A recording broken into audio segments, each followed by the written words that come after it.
Assalamualaikum warahmatullahi wabarakatuh. Bismillahirrahmanirrahim. Saya Azmuli bin Abdul Aziz A171469 akan membentangkan isu berkaitan dengan arak, punca kerosakan masyarakat di negara kita. Kerosakan yang timbul daripada arak mampu meraguk nyawa, bermula dengan kesan terhadap individu, keluarga dan seterusnya terhadap masyarakat dan negara. Kesan terhadap individu dapat dilihat yang membawa kerosakan dan melemahkan akal, menyebabkan hilang kawalan dan pertimbangan dalam membuat keputusan. Seterusnya, di sudut kesihatan, merosakkan otak, hati, saraf dan sistem peredaran darah dalam tubuh. Dan arak menyebabkan kemurungan.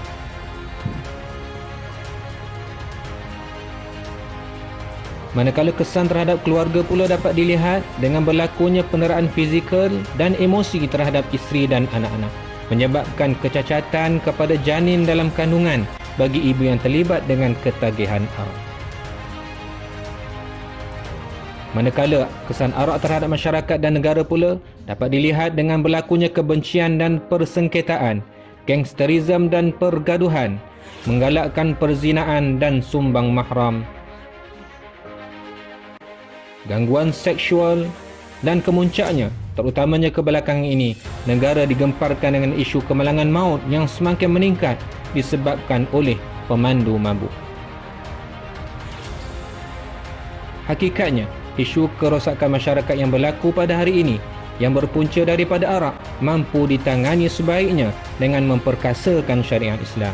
Menurut Islam, arak merupakan setiap minuman yang memabukkan, walau apapun nama dan jenama yang digunakan, maka hukumnya adalah haram dan berdosa bagi yang terlibat dengannya.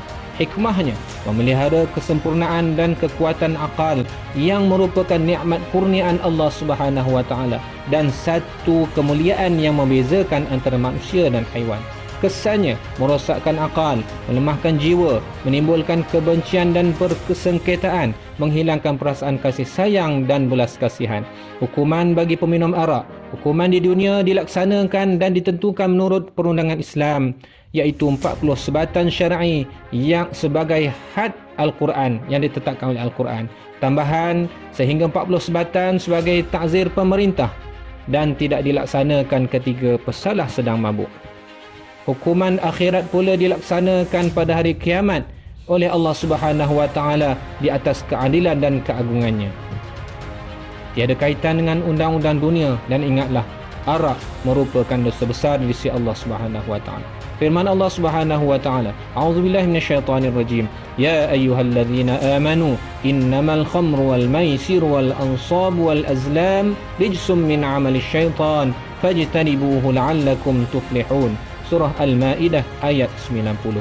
Wahai orang-orang yang beriman, sesungguhnya arak, judi, pemujaan berhala dan mengundi nasib dengan batang-batang anak panah adalah merupakan perkara keji dari perbuatan syaitan.